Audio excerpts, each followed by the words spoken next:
One of the foundational myths of ancient Kemet, otherwise known as Egypt, features Ausar, otherwise known as Osiris, and his brother Set.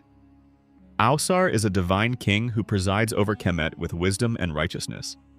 However, his younger brother Set grows envious of his position. Thus, he and his henchmen kill Ausar and dismember his body and scatter it across the land.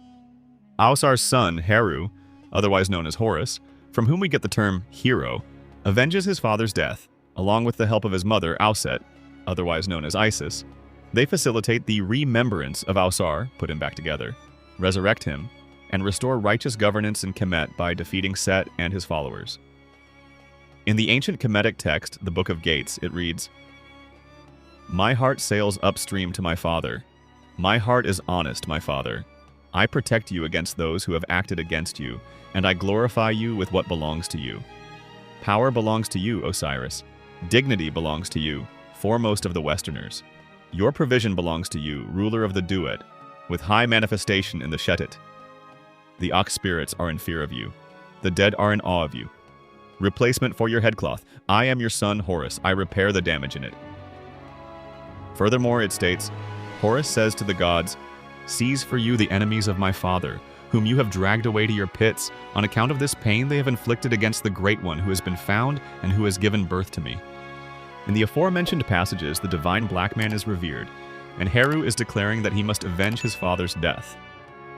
Heru instructs upright people, that is, Base, to punish those who have done harm to his father.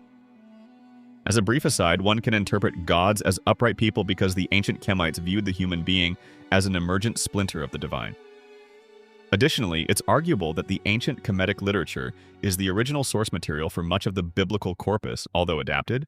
Thus, one can glean biblical narratives to corroborate the idea that the term gods can refer to human beings. For example, Psalms 82:6 reads, "I said, you are gods, you are sons of the Most High." Furthermore, John 10:34-36 reads, "Jesus answered them, 'Is it not written in your law, I have said you are God?' If he called them gods, to whom the word of God came, and scripture cannot be set aside, what about the one whom the Father set apart as his very own and sent into the world? Why then do you accuse me of blasphemy because I said, 'I am God's son'?" The passage from the Book of Gates is instructive for black men. White supremacists have torn the black man asunder, and it ought to be the aim of every black man to remember the self and one's ancestors. In other words, black men ought to relate to white supremacists in the same way that Heru related to Set and his minions. Anthropologists assert that the African or black man is the oldest man on the planet, whereas the European or white male is the youngest.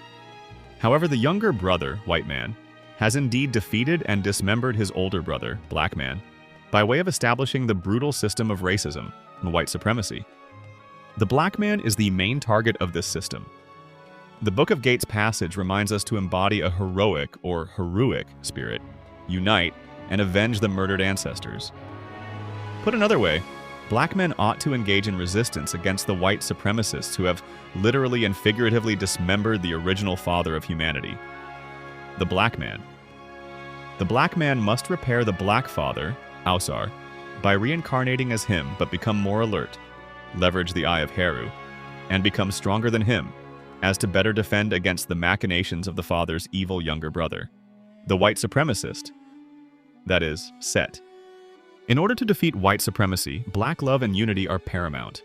The autobiography of Weni is one of the earliest documented cases of black unity or Pan-Africanism. It describes the ancient Kemites pulling together black people from further down in the interior of the continent to defeat their Western Asiatic, Arab foes. Arabs, otherwise known as Western Asiatics or Indo-Europeans, are the current occupants and face of Egypt today, hence why it's called the Arab Republic of Egypt.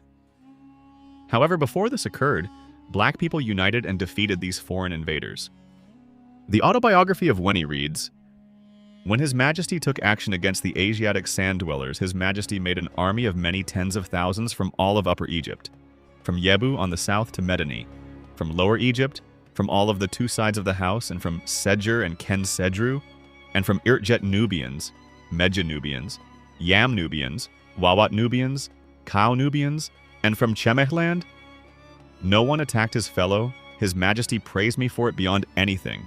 His Majesty sent me to lead this army 5 times, to attack the land of the sand dwellers as often as they rebelled with these troops. I acted so that His Majesty praise me. This ancient text is a source of encouragement for the Black collective, as it implores us to re-establish our unity as Black people across the globe to defeat those who aim to destroy us. Approximately 4,000 to 5,000 years ago, Africans viewed themselves as one Black family in Kemet. However, over time we came to overly identify with fragmentary ethnic groups, and outsiders, that is, Arabs and Europeans, were able to exploit this disunity. To be sure, this is not a call to militaristic violence against any group, but it is a call to unity and a commitment to defend against the plot to oppress Black people. White supremacists came to dominate the Black collective by exaggerating and exploiting any differences they found within the group, and then turned us against each other. However, the truth is that just because my right hand and my left foot are different, it doesn't mean that they're not appendages of the same unified body. Black people must maintain this view, whether one is classified as a monoracial Black person, biracial Black person, light-skinned Black person, dark-skinned Black person, female Black person, male Black person, Black Hebrew Israelite, Kemite, Christian, Muslim, diasporic African, or continental African.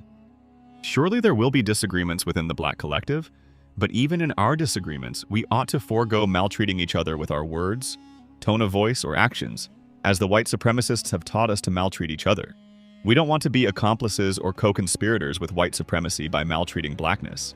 In keeping with the aforementioned but body analogy, sometimes there will be cancerous growths that emerge in the body, for example, tumorous breast cancer, and if the growth cannot be mitigated through less invasive means, the growth will need to be extracted via a lumpectomy so that the rest of the body isn't infected by the cancer.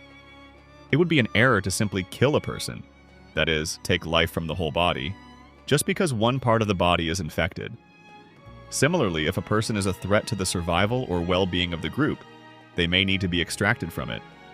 Unity, self-respect, and group respect are the antidotes to the system of white supremacy, and all Black people who are intent on thriving as a people ought to pursue this.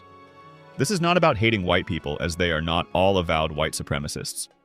However, all white people are the beneficiaries of the system of white supremacy. This call to action is about re-establishing love for self and the group, both dead and alive, as each Black person is a part of the collective self. We must liberate ourselves from mental enslavement.